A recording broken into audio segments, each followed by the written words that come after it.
I want to take this opportunity 1 second, Lisa, to kind of move us along here. Sure. And let's just get on point with what Rachel's talking about. The bloodshed yesterday got a quick response from the president-elect Donald Trump. And in a sharp departure, also a response from President Obama. Note the wording that he used. Not hesitant to blame radical Islamic terrorism.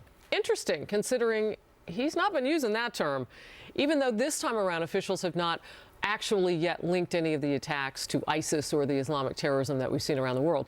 Mr. Trump posted, as Rachel just alluded to, this on social media about Berlin, Germany. Innocent civilians were murdered in the streets as they prepared to celebrate the Christmas holiday. ISIS and other Islamic terrorists continually slaughter Christians in their communities and places of worship as part of their global jihad.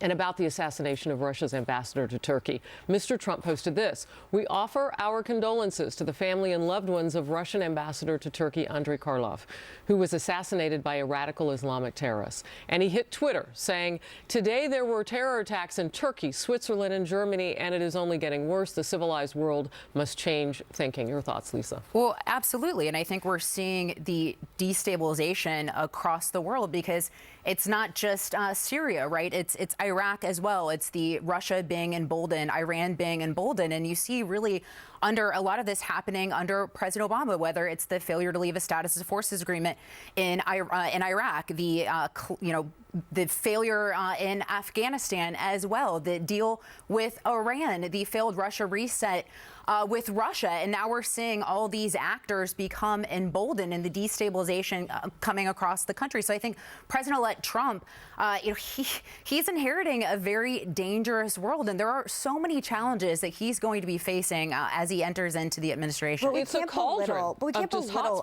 how significant it is he's saying radical jihadism and radicalism. President Obama? President Obama, and the fact that to me, it looks like he's been pressured by Donald Trump saying it over and over again. Or maybe the rest of the country. And the rest of the country as well. But that to me is historically significant, because so many of us have been so frustrated by the fact that he won't even name our enemy. So how can we defeat it if he won't even name it? So for me, this was an interesting moment in the last 4 weeks of his And not presidency. just that he doesn't name it, he usually has this pattern of waiting like 4 days later, like we have to get all the details, and it's always been. Well, the facts matter. Really...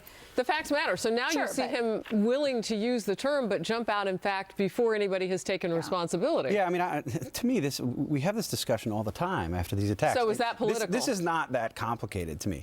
Wait until you know what happened, but when you know what happened, talk about it, and talk about it clearly. I mean, we shouldn't. Otherwise, does this look political? We shouldn't. Yeah, I mean, I think when you have the president of the United States saying the things like this, when it breaks a pattern, what we've seen from the president in the past, it does. But at the same time, we shouldn't jump out and call it radical Islamic terrorism if we don't know that it is. Right. This is pretty clear. Wait till you get the evidence. When you have the evidence, address the problem in a right way.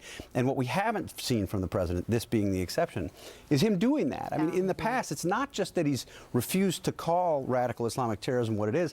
In some cases, he's downplayed it. I mean, remember going back to the Christmas Day bomber in December of 2009, right. Yes. We had a confession from Umar Farouk Abdul-Muttalib in December of 2009 to the FBI that he had been involved in al-Qaeda in the Arabian Peninsula, and the president went out and suggested he was an isolated extremist.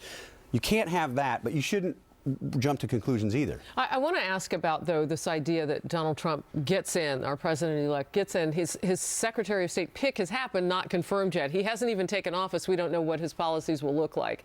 Is this maybe an indication that he had his hand on the pulse of things that maybe people didn't know? I mean, that was a quick response, and we'll have to see if the facts bear it out. Well, no, I do think that the Donald Trump's victory was sort of a rejection of the weakness of President Obama. And if you remember, President Obama in his first 100 days, he had already apologized to 3 separate continents. And to Steve's earlier point, we also had, after the Orlando shooting, the redaction of the 9/11 calls, right? And you also had the Obama administration just weeks after saying that al-Qaeda was on the run before a presidential election, lied to us about the origin of the Benghazi attacks as well. So I think it's not only been the weakness of the policies, but the failure to call it what it is just a further representation of sort of the weakness we've seen under President Obama, which I believe was rejected in this last election. You know what I think is fascinating, Rachel? We would wait sometimes days, sometimes longer, for President Obama to react, and not always waiting for the facts, just waiting for him to react.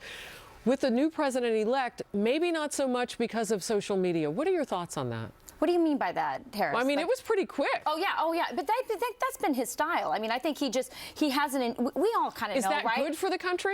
I think that it's a breath of fresh air. And I'll tell you, there's something else that Donald Trump said during the campaign that really has resonated with people, and that is, he says, we want people in our country who love us, who want to be part of us. And I think the Europeans are feeling that right now. They have been more than welcoming of all these people, and then they have this kind of reaction. So there's one, poor vetting, and two, a real lack of assimilation, a real lack of a plan. And I think Americans ought to look at this and go, not just are we vetting the people that are coming in, but what exactly is the plan by our government to properly assimilate these people into their culture? I would say this, they're coming from the worst situation ever. Megan, you and I have talked about this, 890,000 refugees that Germany has taken.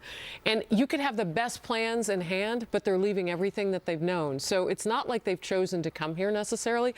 It presents all sorts of challenges. Can you do a last quick word? My last quick word just on what you were saying about the tweets with President-elect Trump. I love it because I get so angry and I say things that I could never say on television because it'd be censored and pulled off the air every time there's a terrorist attack. And I like that my anger is being validated because so much of the last 8 years has been, well, we need to think about it. We need to be open-minded. No, these people are going to kill us or we're going to kill them. And Donald Trump seems to be on the same page as I am. We will, of course, bring you any breaking developments from those suspected